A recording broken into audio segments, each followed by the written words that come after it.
Right right right Venkataswamy గారు, అదే ఒకటే చూస్తున్నారు కదా మీరు 2-3 రోజులుగా చూస్తున్నారు సవాళ్ళు ప్రతి సవాళ్ళు. మీ ముఖ్యమంత్రి గారు ఒక్క నిమిషం, మీ ముఖ్యమంత్రి గారు చేసిన సవాళ్ళను కేటీఆర్ గారు స్వీకరించారు. సరే సోమాజిగూడలో కాదు.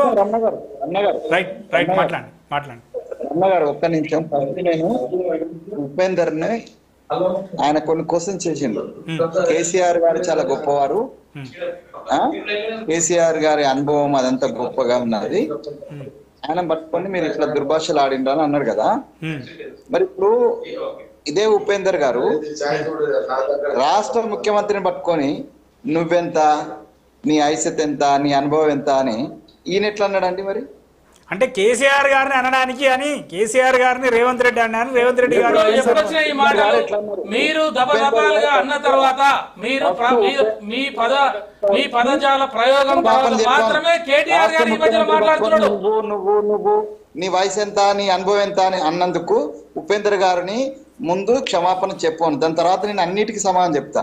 కాంగ్రెస్ పార్టీని క్వశ్చన్ చేసేంత నైతిక బలం, నైతిక హక్కు బీఆర్ఎస్ కు లేదు. ఆయన చెప్పిండు కదా, నీళ్లు నిధులు నియామకాలని. నీళ్ళు ఎడబోయినాయో, నిధులు ఎక్కడ పోయినాయో, నియామకాలకు ఏం జరిగిందో కత్తెంకట స్వామిని అడిగితే చెప్తాడు. ఎందుకంటే కేసీఆర్ తోటి కలం కథం కలిసి భుజం నడిపించి ఆ నీళ్ళ లెక్కలు ఇప్పుడైతే మాది నడుస్తుంది, నీళ్ళ లెక్కలు చెప్తున్నారు. నియామకాల లెక్కలు చెప్పింది నేనే కేసీఆర్ గారికి నియామకాల లెక్కలు ఇచ్చిన వల్ల నేను విఠలన్న మేమంతా ఉన్నాం. సో నియామకాల లెక్కలు చెప్దామనంటే ఫస్ట్ ఉపేందర్ అన్న తోటి నేను అప్పీల్ చేద్దానే నియామకాల గురించి మాట్లాడదామంటే మాట్లాడదాం. 10 ఏళ్ల నుంచి ఏం జరిగింది అంటే అన్ని అంటున్నారు, నియామకాలు కాదు. ఆత్మహత్యల గురించి మాట్లాడదామంటే కూడా మాట్లాడదాం. వెంకటస్వామి గారు అన్ని అంటున్నారు, గత 9.5 నెలల్లో ఏం జరిగింది, ఈ 18 నెలల్లో ఏం జరిగిందో చర్చకు మేము సిద్ధమని మీరు అంటున్నారు, వాళ్ళు అంటున్నారు. కేసీఆర్ గారు ముఖ్యమంత్రి అయిన తర్వాత ఆయన దిగిపోయేంత వరకు జరిగిన ఆత్మహత్యల లెక్కలు మా దగ్గర ఉన్నాయి. మేము డాక్యుమెంట్ తో సహా మేము ప్రూవ్ చేస్తాము. ఇప్పుడు మేము వచ్చిన తర్వాత ఆత్మహత్యలు అవుతున్నాయని అంటే దానికి కూడా లెక్కదిద్దాం. కానీ ఇష్టం ఉన్నట్టుగా ఇప్పుడు ఒక పక్కన నువ్వు మర్యాదగా మాట్లాడాలి, ప్రతిపక్ష నాయకుడి గురించి నువ్వు చెప్తున్నావు, సలహాని తీసుకుంటాం. కానీ నువ్వు సలహా ఇచ్చేటోడు ఏదో హరికథ పితామహులు చెప్పినట్టుగా సలహా ఇచ్చేటోడు ఏం చేయాలండి? సలహా ఇచ్చేటని ఆయన కూడా మర్యాదగా మాట్లాడాలి. రాష్ట్ర ముఖ్యమంత్రిని పట్టుకొని నీ ఏజ్ ఎంత, నీ అనుభవం ఎంత అని ముఖ్యమంత్రి గారి గురించి ఒక్క మాట కూడా మాట్లాడలేదండి. నువ్వు 100 మాటలు మాట్లాడారు, మీరు 100 మాటలు మాట్లాడారు కేసీఆర్ గారు. కాంగ్రెస్ పార్టీ ప్రభుత్వం, నీ ప్రభుత్వం అని రేవంత్ రెడ్డి గారిని ఊక అనకు. రేవంత్ రెడ్డి ప్రభుత్వం కాదు, కాంగ్రెస్ పార్టీ ప్రభుత్వం. ఇది కాంగ్రెస్ పార్టీకి ఆయన లీడర్, మా పక్షాన ఎన్నుకోబడ్డటువంటి లీడర్. కాబట్టి కొంచెము మాట్లాడేటప్పుడు ఉపేందర్ మీకు ఎంత ఆవేశం ఉన్నా కూడా అదే అంటున్నారు. అంటే ఒక ముఖ్యమంత్రిగా, ఒక అసెంబ్లీలో ప్రతిపక్ష నాయకుడిగా కాకుండా రేవంత్ రెడ్డి గారు ముఖ్యమంత్రిగా మాట్లాడాలి.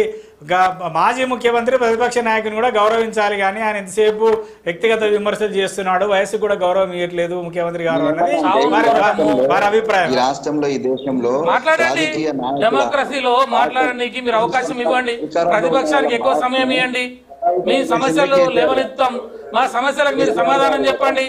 మీరేమైనా ప్రజలకు సంబంధించిన అంశాలు మేము తీసుకొచ్చినప్పుడు మీరు పరిష్కారాలు ఏంటి అని వెతకండి, మాకు కూడా అవకాశం ఇవ్వండి. సార్, ముఖ్యమంత్రి గారికి మేము విన్నవించేది ఏంటి అంటే మమ్మల్ని పిలవండి, మేము అసెంబ్లీలో మాట్లాడడానికి సిద్ధంగా ఉన్నాము, మాకు కూడా మైక్ ఇవ్వండి, మా సమస్యలు వినండి, ప్రజల సమస్యలు మేము తీసుకొచ్చినప్పుడు వాటి మీద చర్చ చేయండి అంటున్నాం.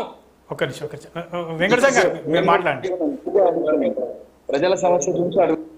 నేను బహిరంగ చర్చ ఇన్ ద మీన్స్ ప్రజాప్రతినిధులు ఎవరైతే ఉన్నారో వాళ్ళందరూ కూర్చొని రాజ్యాంగం మనకి ఇచ్చినటువంటి అవకాశం, ఎమ్మెల్యేలుగా, ఎంపీలుగా, లేకపోతే ఎమ్మెల్యేలుగా, మంత్రులుగా ఈ రాజ్యాంగం మనకి ఈ రాష్ట్రంలో ఒక 119 మందికి అవకాశం ఇచ్చింది.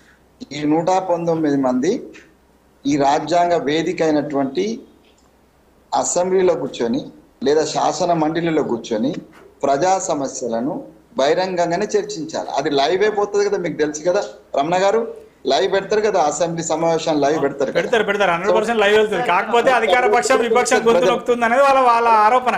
ప్రజలకు మైక్ కట్ చేస్తే కూడా తెలుస్తుంది కదా. సో మైక్ కట్ చేసేది ఏం లేదు.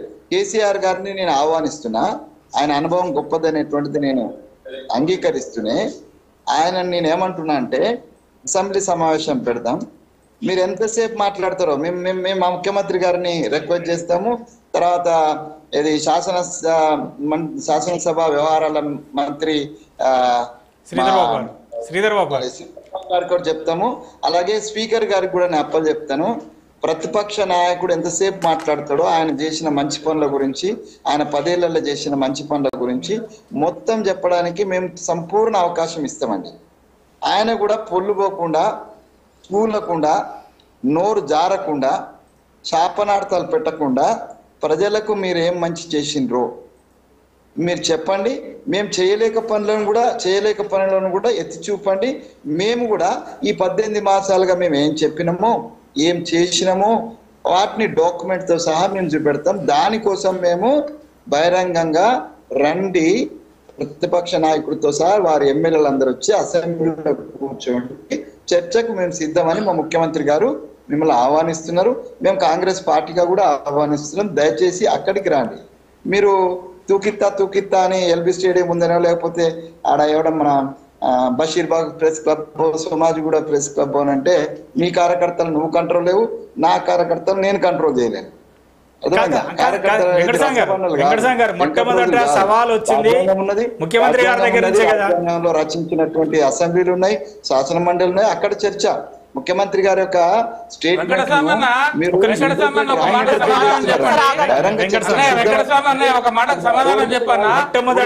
మొట్టమొదటిగా సవాల్ ముఖ్యమంత్రి గారి దగ్గర నుంచే కదా. ముఖ్యమంత్రి ఇక్కడ రోడ్ మీద అవైలబుల్ ఉంటాడు చెప్పండి. ఒక అసెంబ్లీ సాక్షిగా ముఖ్యమంత్రి గారు బట్టలు కూడా తీసి కొడదాము అని చెప్పేసి ఏం భాషలు అన్నాయి? ఇది ఎక్కడ పోతుందన్న డెమోక్రసీ సిస్టమ్? ఇట్లాంటి మాటలు మాట్లాడొచ్చా అన్న? అసెంబ్లీలో జనమంతా చూస్తుంటే బట్టలు కూడా దిగి ముఖ్యమంత్రి జర్నలిస్టులను, మిగతా వాళ్ళను, ప్రశ్నించిన వాళ్ళను ఊడవిగి కొట్టండి, కొడతాము అని చెప్పి అనొచ్చా? ఎప్పుడన్నా విన్నావా నువ్వు? ఒక మాట విను.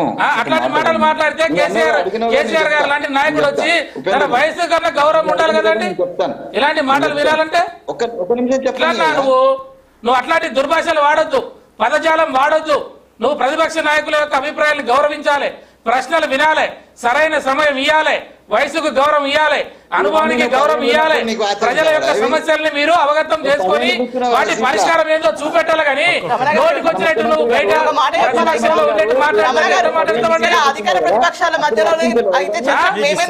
మాటలు మాట్లాడితే దేనికండి?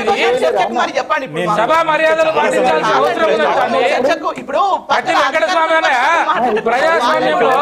ప్రజాస్వామ్యంలో ప్రజల యొక్క హక్కుల్ని, ప్రజల యొక్క అవకాశాలని కాలరాసే విధంగా ముఖ్యమంత్రి గారు ఒక అసెంబ్లీ వేదికగా బట్టలు తీసి కొడతామనే మాటలు మాట్లాడేటువంటి ముఖ్యమంత్రి ఈ రాష్ట్రంలో గాని దేశంలో గాని నువ్వు చూసావా?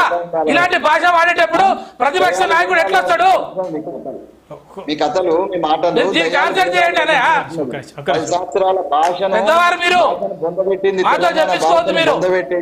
తెలంగాణ అంటే తిట్ల పురాణము, అసెంబ్లీ అంటే తిట్ల పురాణము, ముఖ్యమంత్రి అంటే బూతుల మహారాజు అనేటువంటి దాన్ని నిరూపించినటువంటి కేసీఆర్ గారి గురించానే మీరు మాట్లాడేది. ఎప్పుడు బూతుల పురాణం ఎప్పుడు మాట్లాడలే.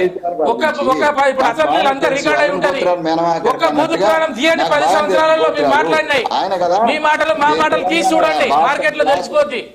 నాశనం చేసి ప్రజల దగ్గర నవ్వుల పాటై ఇతర రాష్ట్రాలలో పెద్దల దగ్గర ఈయనేం భాష మాత్రం ముఖ్యమంత్రి ఇట్లా మాట్లాడుతుండే అని ముక్కున వేలేసుకునే పరిస్థితిని తీసుకొచ్చింది కేసీఆర్ గారు.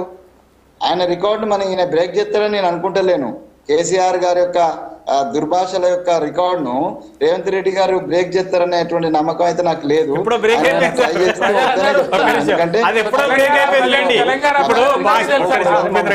ఆ విషయానికి వస్తే ఇద్దరు సమానమే, ఇద్దరు ఎవరిని మనం తక్కువ చేయలేము. ఎప్పుడో రేవంత్ రెడ్డి గారు ఆల్రెడీ బ్రేక్ చేసి చాలా ముందుకెళ్ళిపోయారు భాష విషయంలో. కానీ సరే, ఇప్పుడు భాష గురించి కాదు సార్ మనం ఇవాళ డిబేట్ ఏంటంటే 9.5 నెలల్లో ఏం జరిగింది, 18 నెలల్లో ఏం జరిగింది. మేము బీఆర్ఎస్ పక్షాన, బీఆర్ఎస్ పార్టీ నుంచి మేము రెడీగా ఉన్నాం. మా ప్రభుత్వంలో, మా ఆయంలో ఏం చేసామనడానికి మీరు రెడీగా ఉన్నారని మీరు అంటున్నారు. సరే, మీరిద్దరు రెడీగా ఉన్నారు, ఓకే, సంతోషం. అధికార పక్షం రెడీగా ఉంది, ప్రధాన ప్రతిపక్షం రెడీగా ఉంది. ప్రజలకు తెలియాలి ఎవరేం చేసినా అనేది. దీనికి సంబంధించి ఒక ఫ్రూట్ఫుల్ డిస్కషన్ జరగాలి, అంటే ఒక అర్థవంతమైన చర్చ జరగాలి, అసెంబ్లీ వేదికగా జరగాలని మీరే అంటున్నారు. సరే,